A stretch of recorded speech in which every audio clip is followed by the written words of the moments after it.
ओम ध्यानम नमः। नमस्कार दोस्तों, कैसे हम सब लोग। परम पिता परमात्मा हमेशा आपको खुश रखे, खुशहाल रखे। दोस्तों, जैसी जिसकी काबिलियत होती है, परम पिता परमात्मा वैसा उसका भाग्य लिख देता है। या यूं कहिए कि परम पिता परमात्मा उसके कर्मों के हिसाब से उसकी काबिलियत लिखकर उसके जीवन में भेजता है और उसके अनुसार उसको कार्य मिल जाता है। एक ऐसे ही किस्से पे हम आज बात करेंगे। दोस्तों, एक नगर में एक सेठ के यहाँ दो नौकर काम करते थे। अब एक नौकर तो उसका मुनीम था और एक नौकर जो था वो पियन था, या ये अपना पानी पिलाने का, साफ सफाई का काम उसका था, जैसे हम पियन कह देते हैं। और दोनों काफ़ी समय से उस सेठ के पास काम कर रहे थे। एक बार हुआ यूं कि किसी ने उस सफाई कर्मचारी या उस पियन के कान में फूंक मार दी कि भाई तेरे साथ तो बड़ा अन्याय हो रहा है, और भाई तू तो सेठ जो है तेरे पर अत्याचार कर रहा है, तू इस काबिल नहीं है, क्योंकि तेरी तो काबिलियत भी अच्छी है और तू सारा दिन काम करता है, लेकिन सेठ जो है फिर भी तेरे को पगार जो है बहुत कम देता है, और जो सेठ का मुनीम है वो भी तेरे साथ ही काम करता है, जबकि वो डक्के के दो नहीं करता, सारा दिन सेठ के साथ बैठा रहता है, और उसकी तनख्वाह भी ज़्यादा और सेठ उसकी मानता भी ज़्यादा है।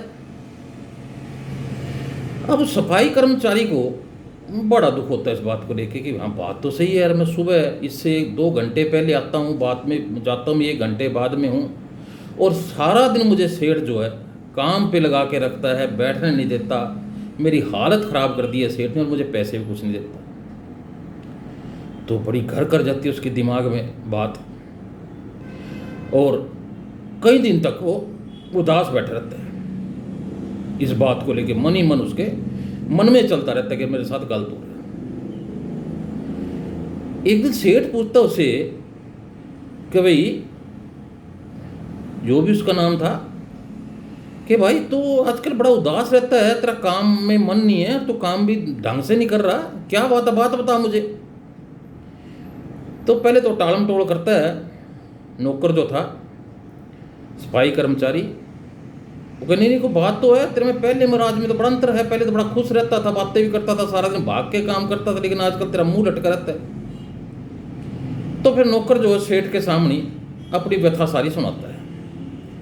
वो कहता है कि सेठ जी देखो, बात ये है कि मैं और आपका मुनीम दोनों ही एक ही दिन आपके यहाँ नौकरी करने पे आए थे, और आप जो है मुनीम को तनख्वाह भी मुझसे ज़्यादा देते हैं और हर साल इसकी तनख्वाह बढ़ाते भी हैं, जबकि मैं सारा दिन काम करता हूँ, साफ सफाई, आपकी सेवा करता हूँ, पानी पिलाता हूँ, आपके लिए भोजन लाता हूँ, आपके सारे बाहर अंदर के कार्य करता हूँ, आप ना तो मेरी पगार बढ़ाते हैं और मेरी पगार इससे कई गुना कम है। सेठ कहने लगे, भाई बात ये है, देखिए आपकी जो पगार है वो आपके हिसाब से है, जो मुनीम की पगार है वो उसके हिसाब से, उसकी काबिलियत के हिसाब से दी जाती है।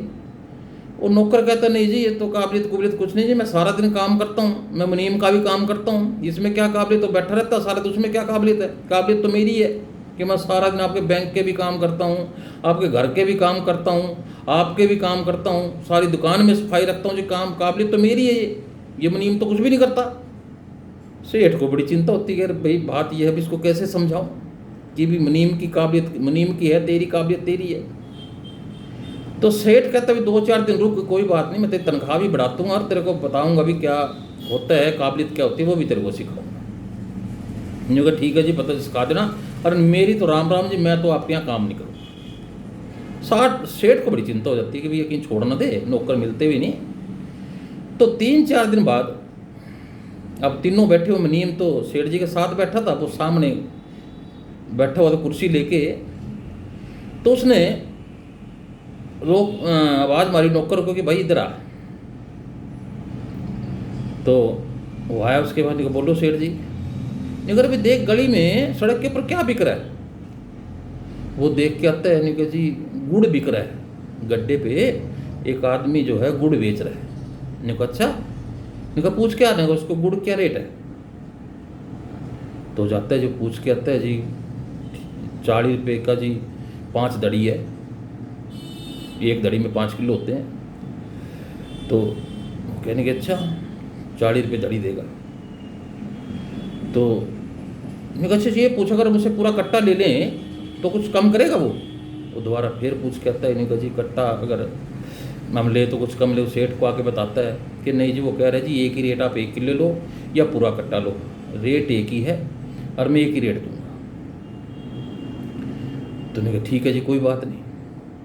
तो नहीं कहा उससे ये पूछे जाके कि गुड़ कितना पुराना है, ज़्यादा पुराना गुड़ तो नहीं है, नया गुड़ है ना। तो नौकर फिर जाता है जी, वो पूछ के आ जाता है। वो कहने के ठीक पे बैठ जा, मैं नहीं गुड़ लेना, बात खत्म हो जाती है। कुछ दिन बाद, 3-4 दिन बाद, एक मक्की बेचने वाला, मक्का जो होता है बेचने वाला, उसकी सेठ की दुकान के सामने से गुजरता है और वो तीनों बैठे होते हैं, नौकर भी और मुनीम भी।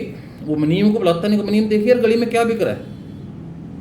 मुनीम कहता है सेठ जी मैं देख के आता हूँ। वो देख के आता है और आके कहता है सेठ जी गली में मक्का बिक रहा, बड़ा शानदार मक्का है, और जी वो 20 रुपये किलो देगा, अगर हम जो ज़्यादा ले ले थोड़ा कुछ कम भी कर देगा, और मक्का बहुत बढ़िया है सेठ जी ले लो, ऐसी ऐसी मक्की आती नहीं है। नहीं कहा ठीक अच्छा ठीक, अच्छी मक्की तरीका, अच्छी मक्की, बैठ जाओ। अब वो नौकर को बुलाता है, नहीं कहा भाई देख, अब ये मुनीम जो मक्की का रेट पूछ के, यही तो गुड़ का रेट पूछ के आया था। अब तुमने उस गुड़ का रेट पूछने में 5 चक्कर लगाए, उसकी क्वालिटी चेक करने में, और ये मुनीम एक ही बार में करके आ गया। ये है मुनीम की काबिलियत, और ये तेरी काबिलियत थी। अब इसलिए जो काम तूने 5 घंटे में करा, मुनीम ने मात्र 10 मिनट में कर दिया। तुम्हारा मेहनत भी इतना ज़्यादा करी, कितनी बार गया, कितनी बार आया, और वरना ये काम तो एक ही बार का था, एक बार में तो निपटा सकता था। तो इसलिए इसकी काबिलियत, मुनीम की काबिलियत का जो कार्य है वो इसके हिसाब से उसको तनख्वाह मिलती है, जो तेरा काम होते हैं हिसाब से मिलती है। अब उसको नौकर को समझ में आती है, हाँ भाई सेठ जी ने एग्जाम्पल तो जो है बड़ा ज़बरदस्त दिया है, ये तो वाकई में तजुर्बे की बात है कि जो काम मैंने 5 चक्रों में करा और मुनीम ने एक ही चक्कर में कर दिया। तो नौकर उसके सामने हाथ जोड़ के खड़ा हो जाता है कि जी देखो जी मेरे से गलती होगी, मुझे तो फलां आदमी ने सिखा दिया था, मैं उसकी सीख में आ गया, लेकिन वाकई में मुनीम की काबिलियत के हिसाब से इसको मिलते हैं और मेरे काबिलियत के हिसाब से मुझे मिलते हैं। तो दोस्तों ये काबिलियत हर इंसान की होती है। देखिए एक रिक्शा वाला, एक 3 व्हीलर वाला, एक रेहड़ी पे फड़ी पे सामान बेचने वाला सारा दिन धूप में 200-400 रुपये भी बड़ी मुश्किल कमा पाते हैं। लेकिन एक अच्छी काबिलियत वाला इंसान जो है वो एसी कमरे में बैठा होता है, सिर्फ एक कलम चलती है उसकी, और वो लाखों रुपए महीना कमाता है। वो उसकी काबिलियत है। अब रेड़ी फड़ी वाले की उनकी अपनी काबिलियत है। ना तो जो एसी में बैठ के काम करता है वो सब्जी बेच सकता, ना 3 व्हीलर चला सकता है, और ना ही सब्जी बेचने वाला और 3 व्हीलर चलाने वाला वो काम कर सकता है जो खाली जो एक एसी में बैठ के आदमी काम कर सकता है। ये हर इंसान की अपनी काबिलियत होती है, और वो परमपिता परमात्मा ऐसी काबिलियत हर इंसान को दे के भेजता है। हर आदमी अपनी काबिलियत के हिसाब से खाता है, कोई कम कोई ज़्यादा, लेकिन इसमें कोई घबराने की बात नहीं है। परमपिता परमात्मा सबका ख्याल रखता है, वो रोजी रोटी सबकी चलाता है। कोई कुछ थोड़ा ज़्यादा खा लेते हैं, थोड़ा खुशहाली में खा लेते हैं, कोई इंसान थोड़ा अपनी कम काबिलियत की वजह से थोड़ा कम खा लेते हैं, और थोड़ी उनकी दुर्दशा थोड़ी ज़्यादा रहती है, उनको मेहनत ज़्यादा करनी पड़ती है। तो दोस्तों इसमें घबराने की कोई ज़रूरत नहीं है, क्योंकि परमपिता परमात्मा काबिलियत तो सबको देता है, लेकिन अपने अपने हिसाब से। तो दोस्तों ये मेरा वीडियो काबिलियत को लेकर था, तो आप भी काबिल बनिए, आप उस नौकरी का चक्कर मत लगाइए, आप एक ही चक्कर में सारे काम कीजिए जैसे सेठ ने किए थे। तो दोस्तों तो काबिलियत अपने अंदर एक काबिलियत जनरेट कीजिए, एक हुनर आपके अंदर होना चाहिए। हुनर के ही इस दुनिया में पैसे हैं, और हुनर होगा तो दुनिया आपके पीछे होगी। अगर हुनर आपके पास नहीं है तो फिर बड़ा मुश्किल काम हो जाता है। तो दोस्तों ये काबिलियत को लेकर मेरा वीडियो था। वीडियो अच्छा लगे तो लाइक और शेयर जरूर करना। सभी साथियों को दिखाना। और इसी के साथ मैं आपसे अलविदा देता हूँ और नए किसी टॉपिक पे फिर बहुत जल्द मिलते हैं। तो मेरे चैनल के साथ जरूर जुड़े रहिएगा। ओम ध्यानम नमः। नमस्कार दोस्तों।